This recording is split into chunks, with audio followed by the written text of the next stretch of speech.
Never Stop Learning, week 115. I'm going to take a quick look at Adobe CameraRAW as a filter. It's a new feature that was introduced in Adobe Photoshop for Creative Cloud. So we get started here in Adobe Bridge. You see I have this photo set here. This photo set was shot by Gary Lockwood, aka Freehand Profit. These gas masks you see in the photographs were also created by Freehand Profit. So you see when Gary shoots, he actually shoots in JPEG and RAW. So if you shoot in RAW, you might already be familiar with Adobe CameraRAW, because when you're in Adobe Bridge and you hit Command O to open it, it launches Photoshop, but then it opens up this interface here for Adobe CameraRAW. So in here, I'm able to make whatever adjustments I want, and then when I hit Open Object, it'll open it as a smart object in Adobe Photoshop. Those are some additional settings that I put in there earlier. I'll show you how to use that later. Close this guy out. I'm not going to save it and head back over to Adobe Bridge.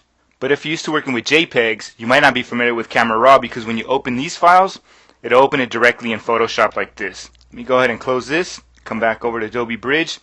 Now, you can open JPEGs directly in Adobe CameraRAW, but the ways to do it aren't really all that in your face, so sometimes they're kind of hard to find. So I have this guy selected, and I have this icon up here, Open in CameraRAW. Or while it's selected, I can right or control click on it, and I get this option here, Open in CameraRAW. Or while it's selected, I could hit Command R, I guess for RAW, and it'll launch it here. When I click on this link, I have this option for Photoshop, and when I tick this, it'll open in Photoshop as a smart object. I'll hit cancel because that's the way I want it set. Let me just back out of here and head back over to Bridge. So now, when I open JPEGs, it'll open it directly in Photoshop. You see I have this new option here. It's CameraRAW as a filter, and there's also a keyboard shortcut of Command-Shift-A. So when I click on that, it'll go ahead and launch CameraRAW. So I come back over here, make some adjustments, something like that, and then hit OK. And you see it'll update here automatically in my layer. But there's a better way to work, because you see in this image, I still have some more adjustments to make. So if I were to go back over here into CameraRAW, it's actually not going to remember any of the settings I created, because I applied it directly to the layer. Let me go ahead and come over here to my history, bring it back to its original state. What I need to do is come over here to Filter and Convert for Smart Filters. I'll go ahead and select that, and you see over here in my Layers panel, it automatically updated and turned it into a smart layer. So that means now when I apply the CameraRAW as a filter, it's actually applying it as a smart filter. So I'll come over here, make some adjustments like I normally would. I'll start off by setting the white balance, and then maybe changing the temperature a little bit, auto adjustments, playing with the exposure, just kind of trying to give it an interesting look.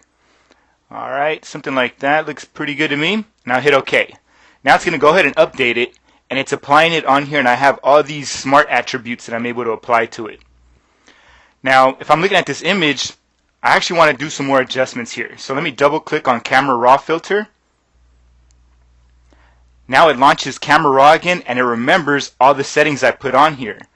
So if I come over here and try out this new tool, the Radial Filter, I'll click on that guy, drag this out, use a modifier key just to kind of set this guy up how I want it. There you go. Somewhere like that looks good, and I'll set this guy in place so I can get some good focus on there. I'll hit OK, and it'll automatically update the smart object that I had in here, and now it has all these CameraRAW settings on there.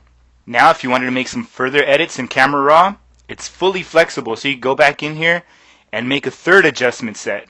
So on this one, let's see, I actually want to up this a little bit more, and for the effects, maybe I'll just add a little bit of a grain, just a slight one, something like that, and hit OK. And now it's going to update in there. No matter how many times I apply new filters, it'll go ahead and update it automatically. Then, since it's a smart object, I could still go ahead and start adding other little adjustments. Like right now, I'll give it a Gaussian blur, and I'll come over here, double click on this guy. What I want to do is get this new panel here where I'm able to change the blend mode, and I'll try a couple of them out. Multiplies, looks a little dark. I'll go for screen, that's a little bit too bright for me. I'll try soft light, and actually that looks pretty good. I'll back off on the opacity a little bit. There we go. And then now it's updated there. And that's just a quick look at Adobe CameraRAW as a filter, which is a new feature available in Adobe Photoshop for Creative Cloud.